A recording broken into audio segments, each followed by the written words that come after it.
Baldi, the terrifying teacher with a ruler, somehow ended up in Zardy's Maze. And the story behind it is kind of ironic.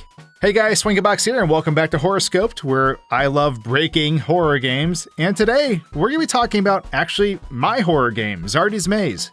Zardy's Maze 2 is in development, but Zardy's Maze 1 just got a new update with 3 new challenges that you can tackle. It's over on Steam for free if you want to check it out. There'll be a link down below. But before you go, I have a story to tell. So on May 7th, 2022, I received a tweet at me from a YouTuber named Vander, who was a VTuber. And all this video said was, oh no, I downloaded the wrong version again. And it had me tagged and had MissMan12 tagged, who was the developer behind Baldi's Basics. So I click on this video, and in my mind, just looking at those tags, I can only imagine what I'm gonna see. And to my surprise, or maybe not to my surprise, the character picks up the flashlight and then the axe and walks towards the corn maze, only to turn to the left and see Baldi.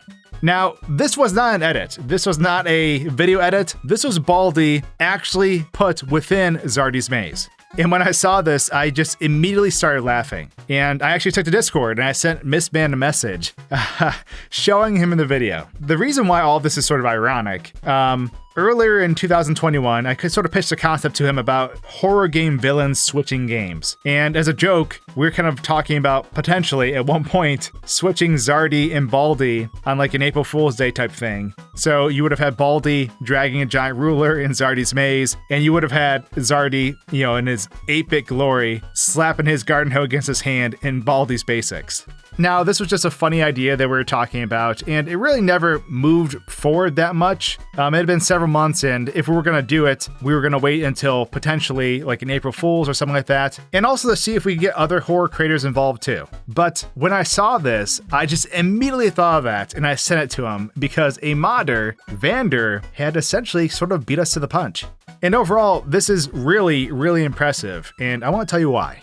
Now, there's some really cool Zardy's Maze mods out there. You have the Blood Moon mod and then the Abyss mod, which are both fairly difficult, even by Zardy's Maze standards. But this was the first time I personally saw someone take the game and inject an entirely new character. So if we boot this up and we go into the maze, things are just like in the normal game. We're looking around, we have 3 weeds that we need to cut, but Baldi is within the maze and hunting us down. And just like the normal game, as we cut the weeds, Baldi gets faster, just like Zardy does. And if I'm being completely honest, seeing Baldi in this maze and shining my flashlight on him is terrifying. It is absolutely terrifying seeing him peeking over the corn. And overall, I just had a big smile on my face the entire time.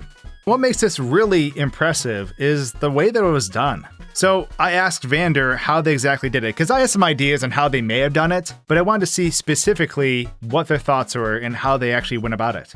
So first off, both Baldi's Basics and Zardy's Maze are both made in Unity. So I was wondering if they took like an asset or a prefab or some sort of cluster of assets or code and actually used it or leveraged it to put into Zardy's Maze. So what Vander did is they used some open source tools to actually decompile and pull assets out of Zardy's Maze and basically get these in a way so that they could then reconstruct what they wanted, including Baldi.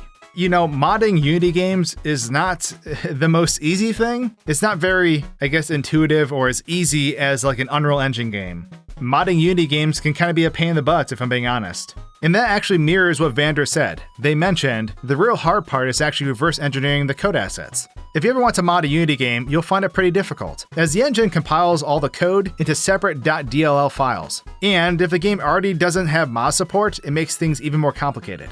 So when you're decompiling, you basically get just a bunch of assembly code. Essentially, you have to take the pieces and parts of what was once Zardy's Maze now and put them back together and fill in the gaps with your own sort of logic, because there are some things that are missing that aren't fully decompiled.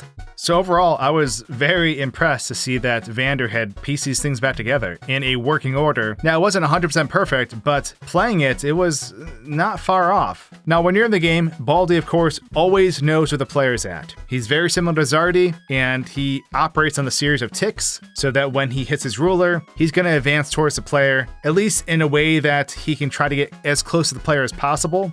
Now, navigating a maze and sensing the player through walls is a bit different. Obviously, in this game, you can go through the walls. In Baldi's Basics, well, in the normal game, from my understanding, you can't just go through the walls. Now, there's mods out there that let you blow up walls and all that stuff, which is kind of crazy. But the fact that Baldi was working in this environment and even had his own jump scare when he got you was super cool. So of course, Vanda could have chose a ton of different characters to add, right? But they chose Baldi. And it was just super funny to me because of the conversations I was having with Mistman behind the scenes about something that would be funny to do. And yet here we are, and a modder essentially beats us to the punch. So of course, even though the update for Zardy's Maze just came out, which you can find in the description below, you can also find this mod in the description below for the earlier version of Zardy's Maze. And I highly recommend checking it out. It's really funny.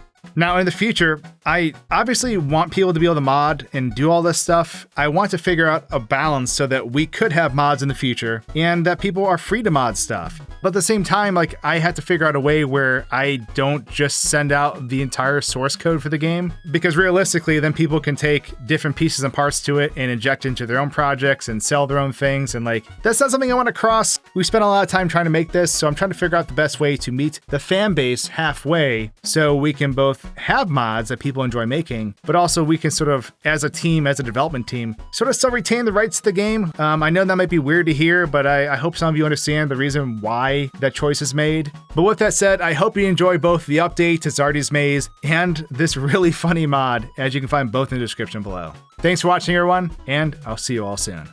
Cheers!